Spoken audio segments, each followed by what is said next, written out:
Hi, welcome to part 2 of my video series analyzing the music of Final Fantasy XVI. Part 1 covered all the character themes, while today I'll be going over the various location themes. Part 3 will cover the main combat theme, the borrowed themes from Final Fantasy I, as well as a broader overview of the unique one-off tracks that don't feature any sort of recurring theme. But for now, sit back and enjoy the scenic and auditory overview of Valisthea and its many locales.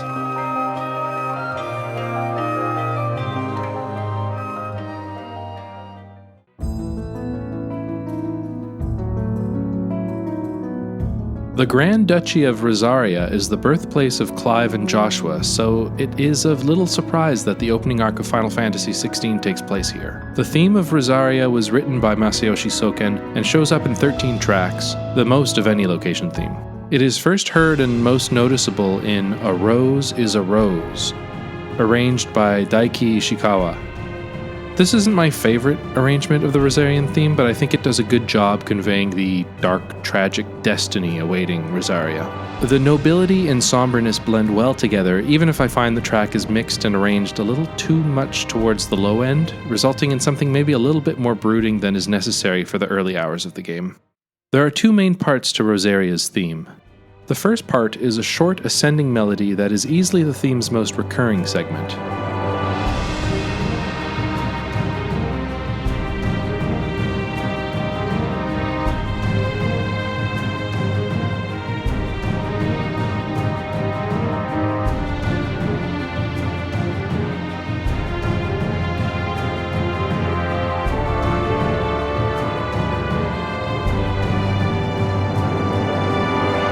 This little melody has many fun little variations. They make great use of substituting various chord progressions underneath the simple melody to make the Rosarian theme work in a broad range of scenarios, such as royal and optimistic in Return of the Archduke, foreboding and mysterious in the exploration of the Apothecary, or as a warm, nostalgic reintroduction of Clive's home country after a long forced absence in the beautiful and welcoming Forevermore.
The second recurring passage takes the opening volley of the first part and builds and resolves into what could probably be described as the theme's chorus.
I quite enjoy the variation of this passage in Homecoming Rosalith, where the melody is completely omitted for the duration of the passage, followed by the addition of a new piano melody that adds a lot of texture and beauty to the theme.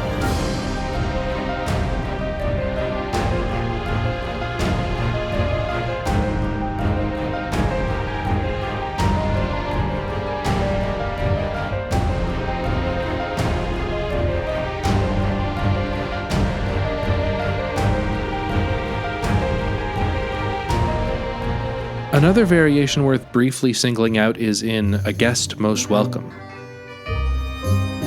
This more relaxed version of the melody isn't anything too special, but it is almost exclusively associated with scenes involving Clive's uncle, Byron Rosfield.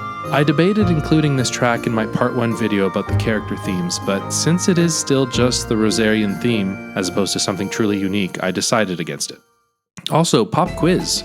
There is another character theme that I strongly considered including in part 1. If you think you know which character and track I am referring to, leave a comment and I'll give a shout out to you in the next video. Finally, there is one last variation of Rosaria's second passage that deserves to be singled out, and that's the one in Forevermore.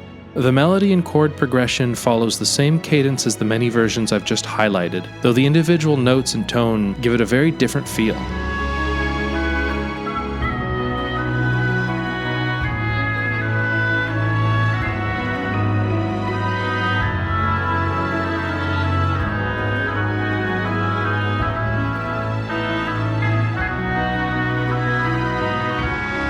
If you are unconvinced that Forevermore's arranger, the supremely underrated Saya Yasaki, was evoking that second primary Rosarian melody, that's fine too. An argument could certainly be made that this is a separate third Rosarian passage.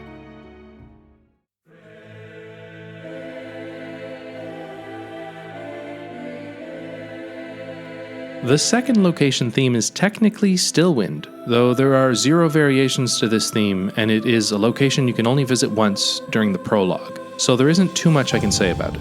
I do love this track though, so I will use it as a jumping board to discuss 2 aspects of FF16's soundtrack that I haven't touched on yet. One cool, one not so cool. Let's talk about the good first. Into the Mire, Stillwind, was composed and arranged by Masayoshi Soken, and in the opening hours of the game, it was easily my favorite track. I was quite happy to find it in the Hideaway's jukebox later on in the game, because it is too good to be only played once and never again. One of the neat things about this track is how it dynamically reacts to your gameplay. There are essentially 2 versions of Into the Mire. The version that plays while you are exploring Stillwind is calm and mysterious, but once you encounter an enemy, it seamlessly fades into the battle variant, which is more aggressive and percussive.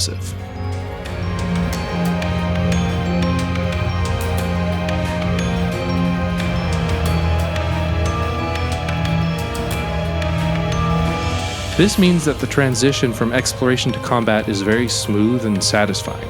This sort of dynamic soundtrack is implemented in most dungeons and unique one-off set-piece environments throughout FF16. It's a very nice touch and makes the times when they don't implement a dynamic battle track that much more jarring and a bit annoying. I don't want to give FF16 too much credit here, however, since dynamic soundtracks are nothing new to video games, nor even the Final Fantasy series. Final Fantasy XIII-2 would similarly fade in a more aggressive EDM version of whatever environment theme you are listening to once you are in the proximity of an enemy. The second, less cool thing this track is indicative of is the frequently shoddy or dated virtual instrument library that Soken and Co. often resort to. I understand that scoring with a live orchestra is very expensive, but I feel like a lot of corners were cut in the overall sonic quality of the Final Fantasy XVI score. Specifically, the strings and the brass sound far from convincing in many of the tracks, such as Into the Mire. For example, the violin that comes in here does not sound good to me.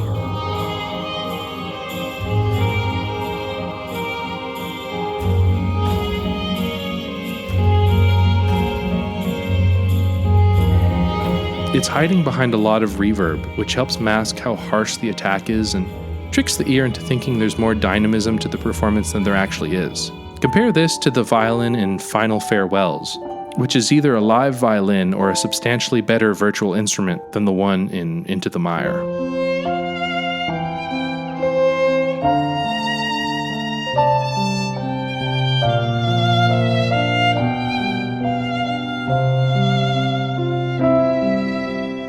It's clear and loud in the mix, and you can hear all the subtle variations in the articulations. The movements, the glissandos, from one note to the next are natural and dynamic.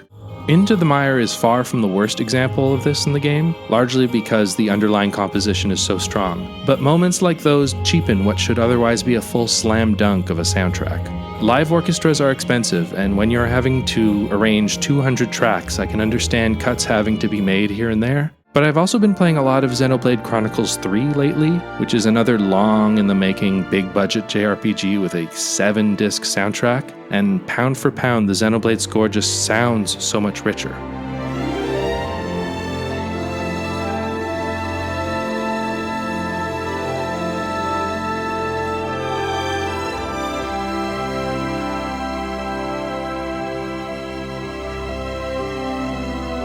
This doesn't have to do with the composition, just the overall sound of it is just way better.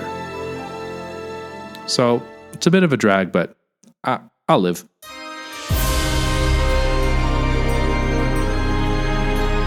The next major location you visit is the sprawling Holy Empire of Sanbreque. This place has a wonderful theme composed by Masayoshi Soken and is featured in 7 tracks. It first shows up buried in Before the Storm, while you are infiltrating Caer Norvent, though the theme itself only becomes more apparent once you are traversing Sambrequois countryside in Histoire, the Holy Empire of Sanbreque.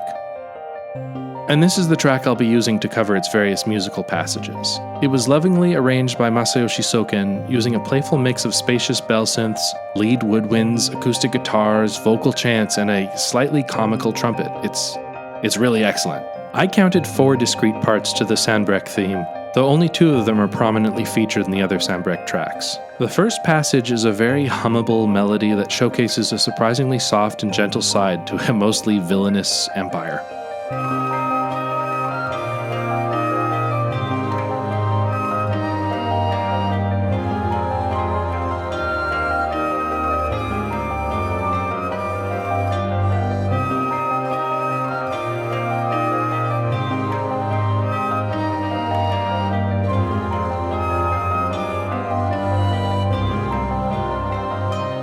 This passage shows up in all 7 variations of the Sanbreque theme. There's a fun variety to these arrangements, and the arrangers do a great job at weaving in this passage with varying degrees of subtlety.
The second passage takes on a more serious tone.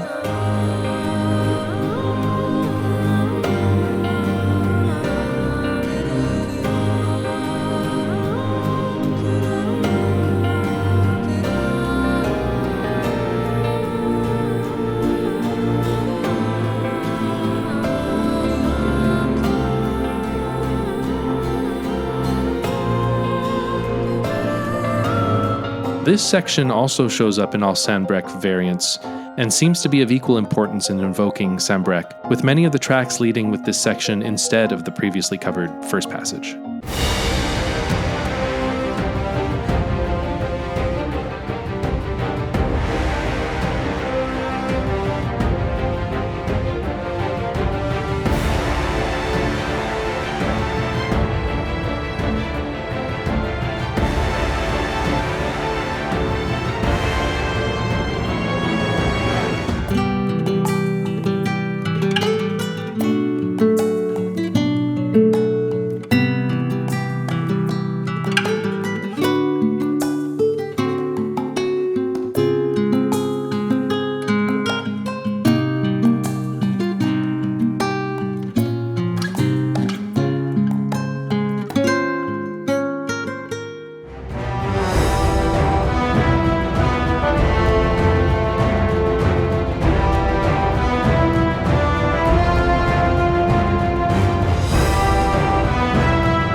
The third passage is rather long and tonally brings in a new, more ambiguous direction.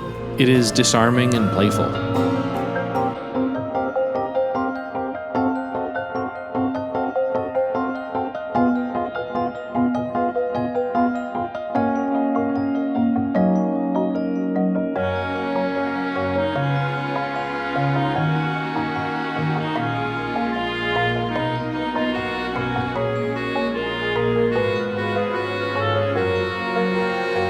Besides Histoire, the third and fourth sections only show up in Will of the Goddess and in Darkness Hope. In Will of the Goddess, the pomp or pageantry of the Empire is more obviously put on display. In Darkness Hope, which plays late into the game, you get a taste of what remains of the now Mother Crystal-less kingdom, with the ominous pink skies of Primogenesis bringing decay to what was once holy and grand.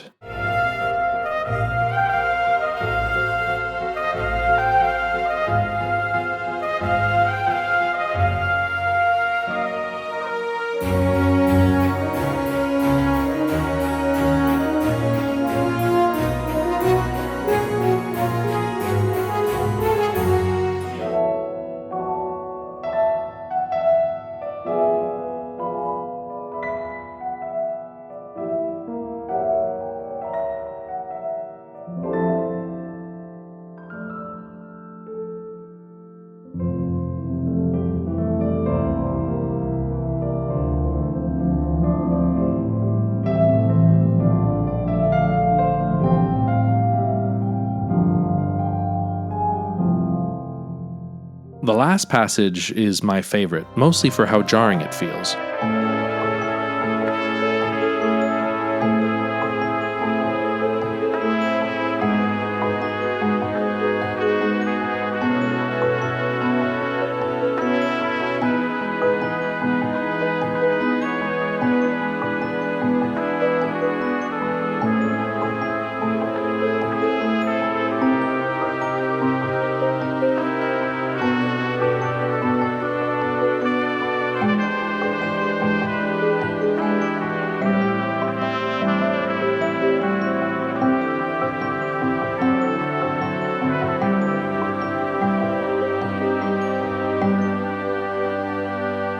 The trumpet melody and progression is so casual and relaxed, a far cry from what comes to mind when I think about the awful Holy Empire of Sanbreque and all the people they've slaughtered and kingdoms they've invaded. It is thematically so dissonant, and there is nothing I like more in my soundtracks than a bit of anachronism and auditory subversions.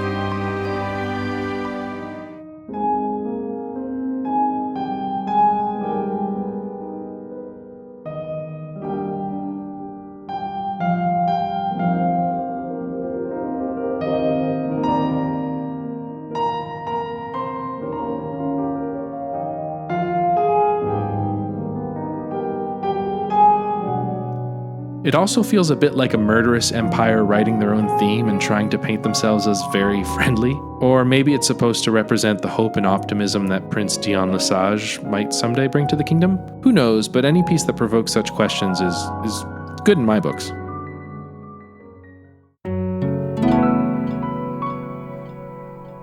This next theme is one I've had some trouble labeling.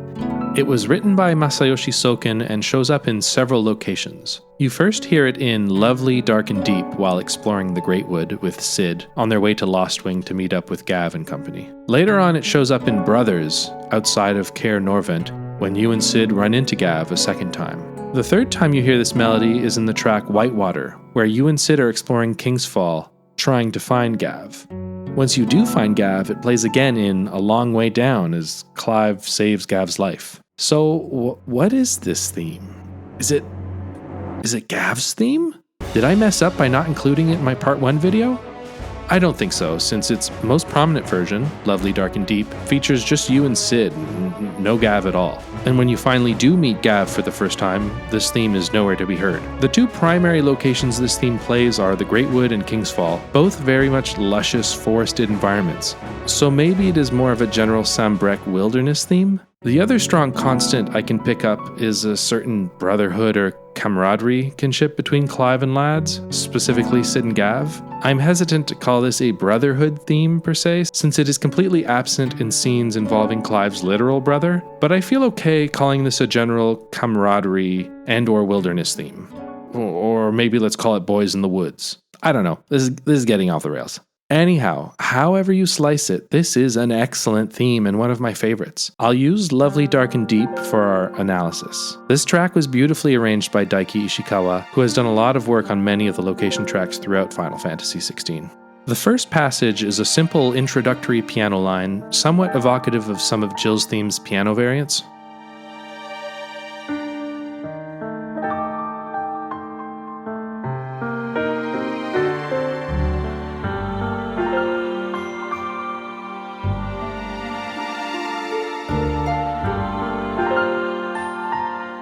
In Brothers and Whitewater Kingsfall, the piano is embellished with a guitar and synth pad in the former, and punched up with a flute and harp in the latter.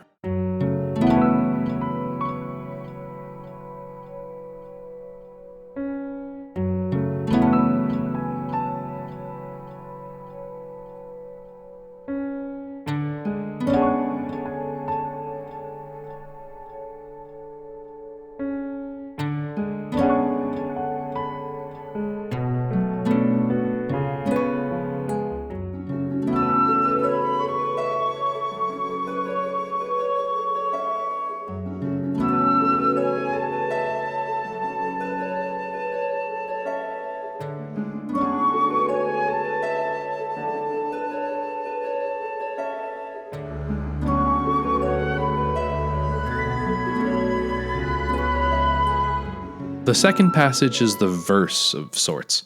The ending melody in particular is, for my money, the most immediately memorable hook in the entire game.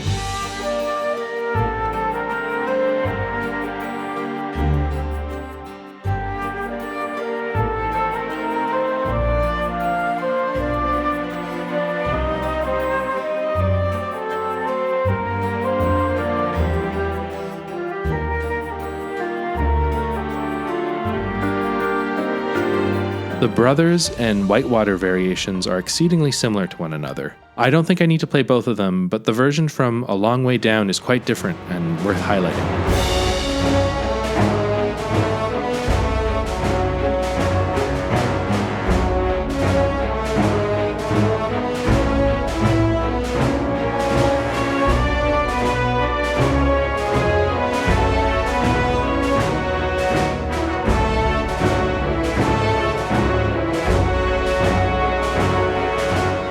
The third passage is a repeating percussive piano line that stretches across a beautiful chorus.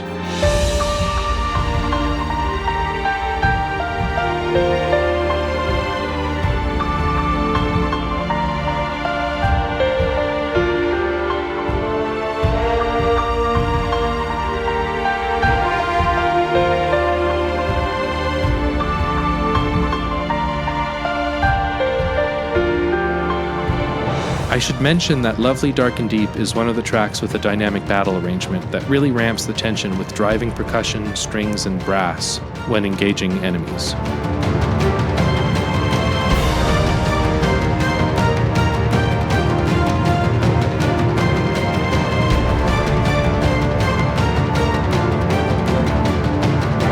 The only place this passage also appears in is Whitewater, where the arrangement brings back many memories of traversing the Black Shroud in Final Fantasy XIV.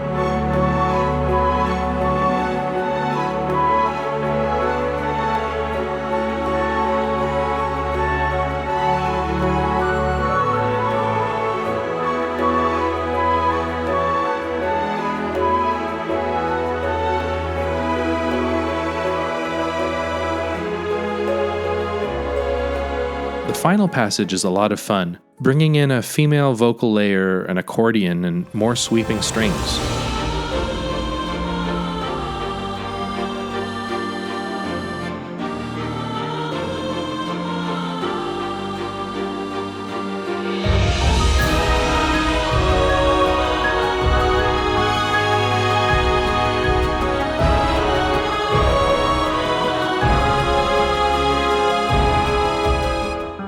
The Whitewater variant takes the opposite approach to this passage, taking the opportunity to strip everything back down after the previous passage's dramatic swell.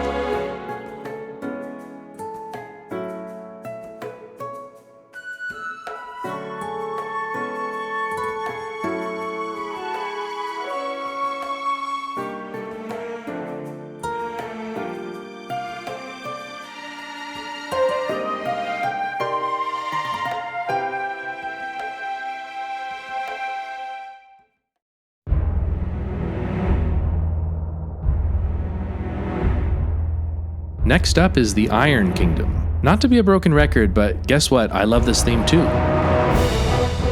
This is the first theme I'm covering that was written by Daiki Ishikawa. The Iron Kingdom arc of Final Fantasy XVI is very self-contained, so you are given a big blast of this theme across 5 tracks in the first third of the game, and then never hear it again. Also, hopefully the footage I'm showcasing for this theme will have more Jill content, since this is the only arc in the game where she is front and center. The main version of this theme is Blood Beats Black, the Iron Kingdom, and it was also arranged by Ishikawa. When it first shows up, I felt it had a slightly generic Pirates of the Caribbean-esque jauntiness to it, but on repeated listens I've grown to like it quite a bit. There are 2 very obvious, very distinct sections to the Iron Kingdom theme. The first is the militaristic marching melody audible in the opening of the track.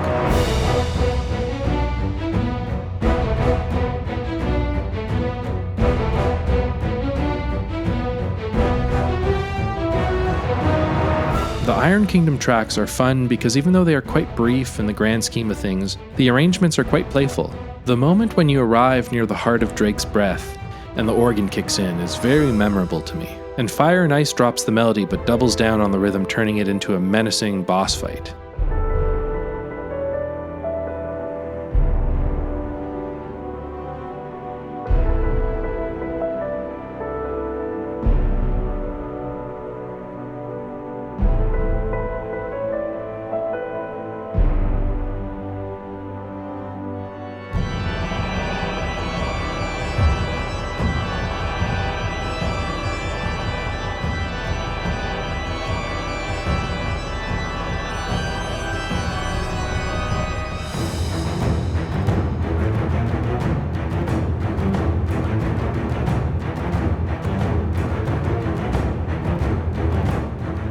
The second passage has a more solemn mood with a very catchy melody line.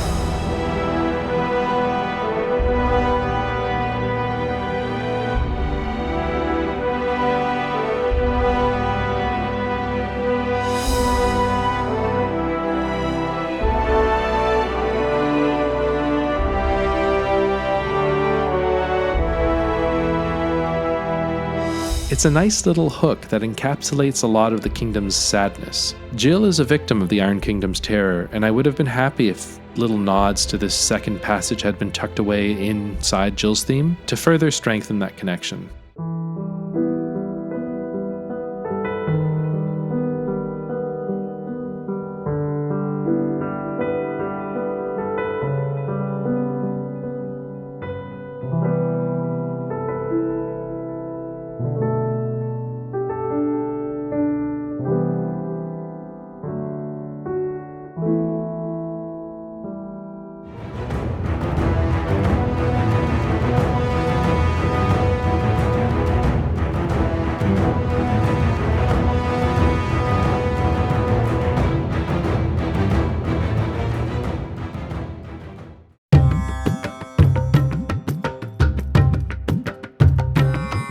The Dhalmekian Republic is a huge place and one you spend an uncomfortably long time in.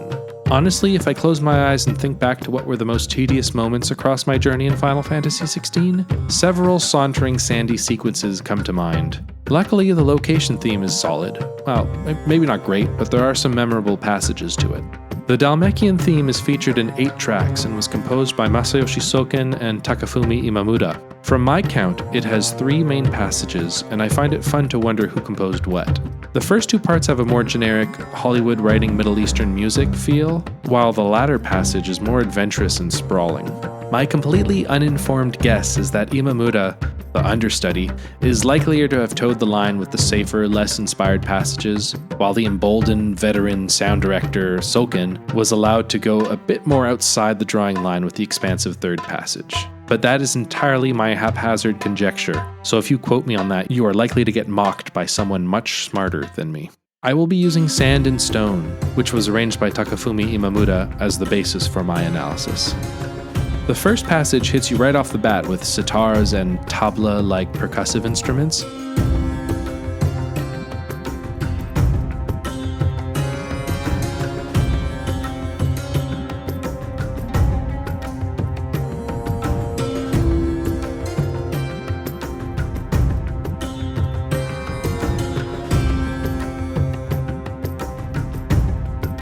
This is the primary Dhalmekian melody and shows up in other tracks fairly verbatim, either on a sitar, sometimes strings, sometimes a 12-string guitar. As always, the piano arrangement by Keiko in The Desert Dims is beautifully spacious, while the Soken-produced O'er Shifting Sands Lie with the beautiful Rhodes keyboard is another standout.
The second passage comes across as a little generic in its Sand and Stone incarnation, but the arrangers come up with some clever ways of changing it up in the other tracks.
This final passage I had initially divided up into two separate sections, but the two passages are almost always played side by side, so for simplicity's sake I've rolled them up Katamari style into one big long segment.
By the time the player first reaches the Crystalline Dominion, it is under Sambrek occupation, and its days, nay hours, are numbered. The dark, urgent energy to its theme is not altogether surprising then. The Crystalline Dominion theme was written by Daiki Ishikawa, and like his work on the Iron Kingdom, is only featured in a small sliver of the game, showing up in a scant 4 tracks. Again, like with the Iron Kingdom tracks, all the Crystalline Dominion tunes were arranged exclusively by Ishikawa. I'm curious about the development process behind these 2 chunks of the game, since as far as I can tell, these are the only 2 arcs with 0 collaboration work between different composers and arrangers. This is all Ishikawa. Were these 2 sequences scored last minute, with Ishikawa being the only one available, or the fall guy?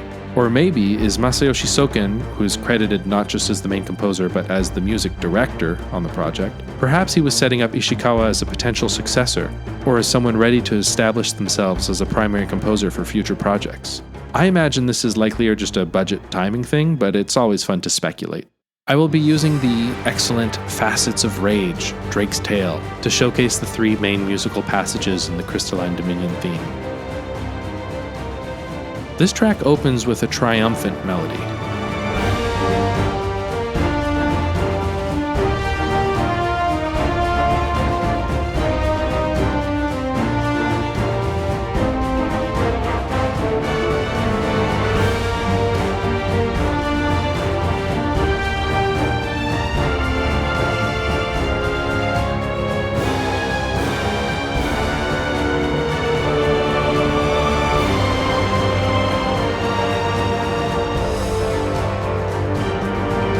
In Rooftops and A City in Ruin, the melody is stripped away, leaving only the original chord progression.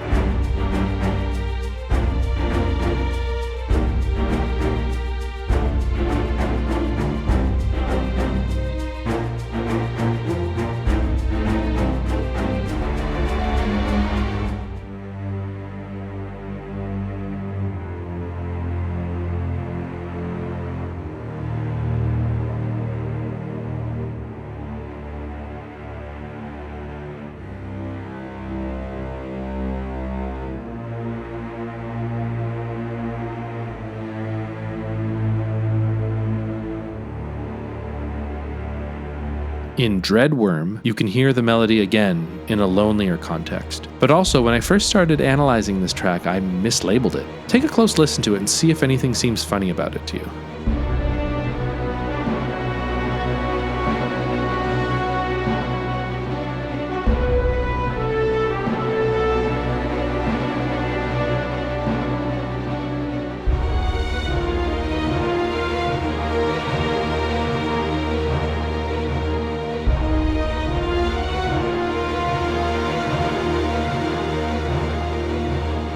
That was the Dominion's melody, but when I first heard it, I was convinced it was the Rosarian theme.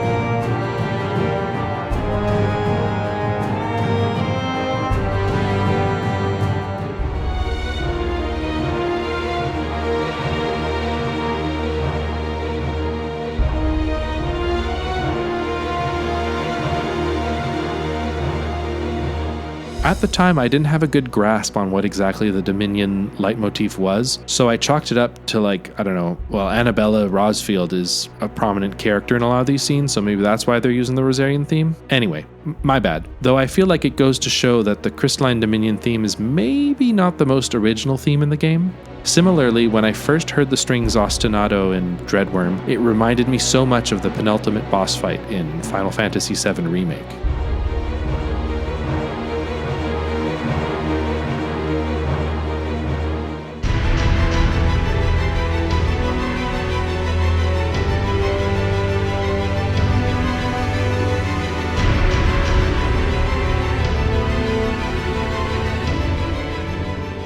The second passage is a nice riff of low notes on piano and strings.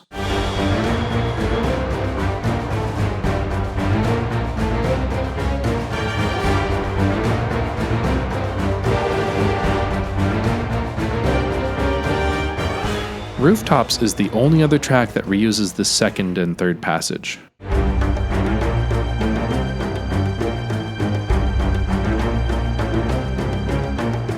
The third passage ups the drama of what came before it by layering on strings and a choir. This is my favorite part of the Dominions theme.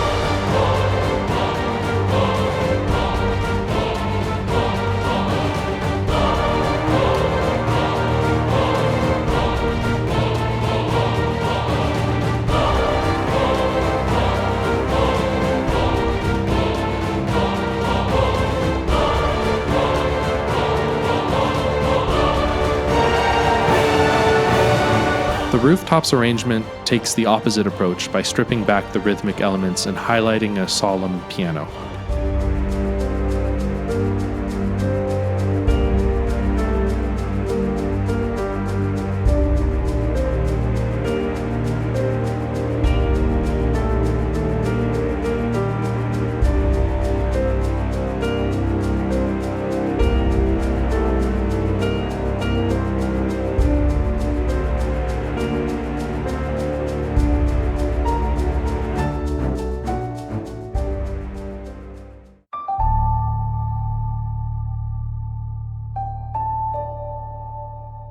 We have finally arrived at our last location theme. It's the Kingdom of Waloed, and surprise, it's my favorite. Waloed's theme was written by Masayoshi Soken and Takafumi Imamura and is featured in 5 tracks. While Bastion is probably the correct choice for showcasing Waloed's 5 individual passages, I will be using Indomitable instead, because it is my favorite location track in the entire game. When Clive finally reaches Waloed, after having heard and witnessed countless atrocities by its king and its army, imagine his surprise, and mine, when he finds it a husk of its former self. Everything is barren, there is little to no life here, and Indomitable's hauntingly sparse piano is perfection. Hats off to its arranger, Justin Frieden. The first passage is Waloed's primary leitmotif.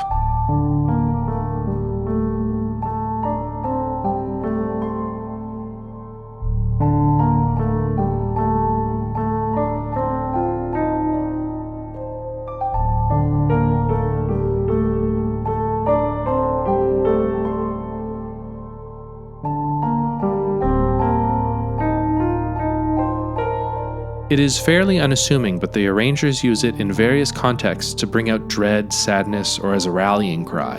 The 2 ways it's used in Bastion alone shows some of the melody's malleability.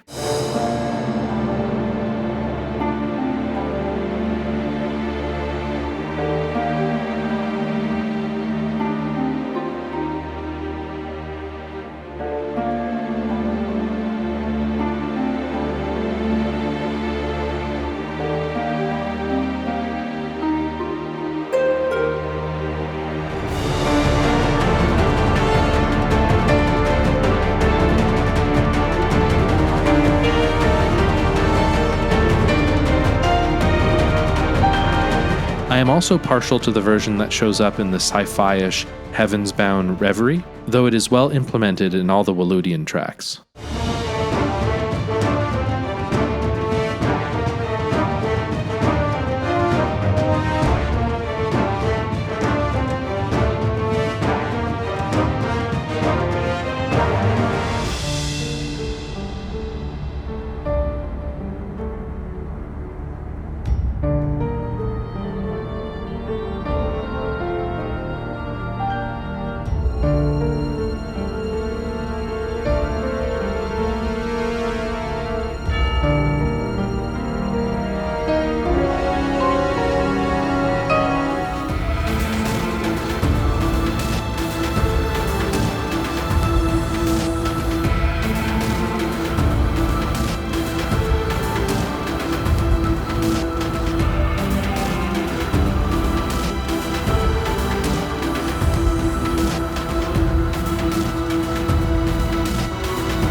The second passage isn't evoked quite as often, but does a good job expanding the theme's horizon.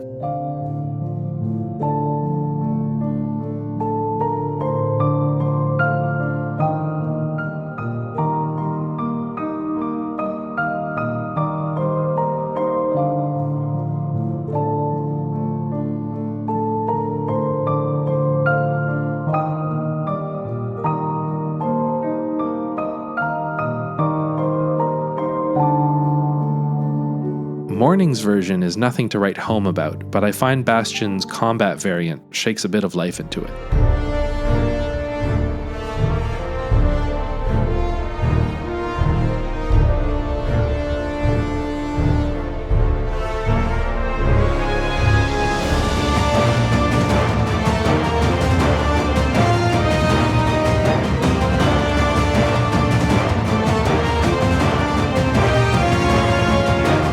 Underneath the second passage's melody is this moody, thumping rhythm that sometimes gets played back on its own.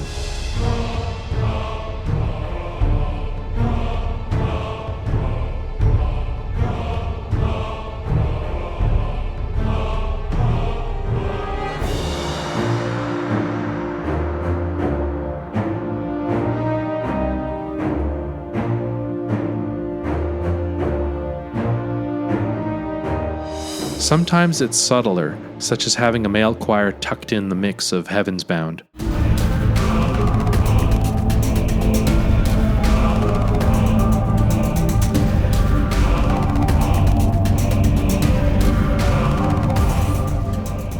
The third and final passage is where my decision to use Indomitable falls apart, since the Indomitable version of this passage is very different from the others. Let me play it first.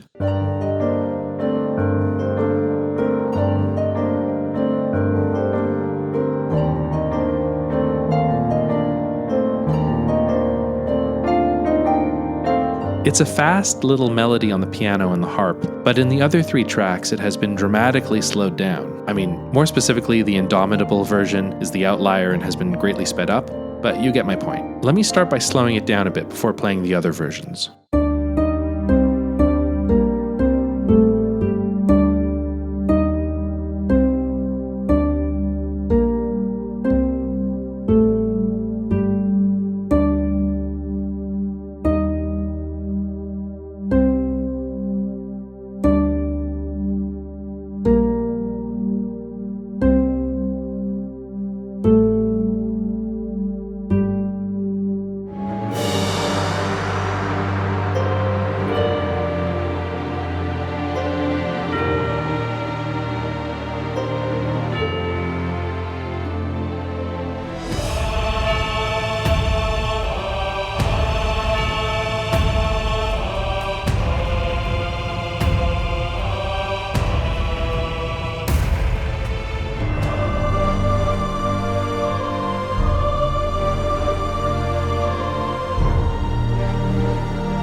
Here they are back to back again.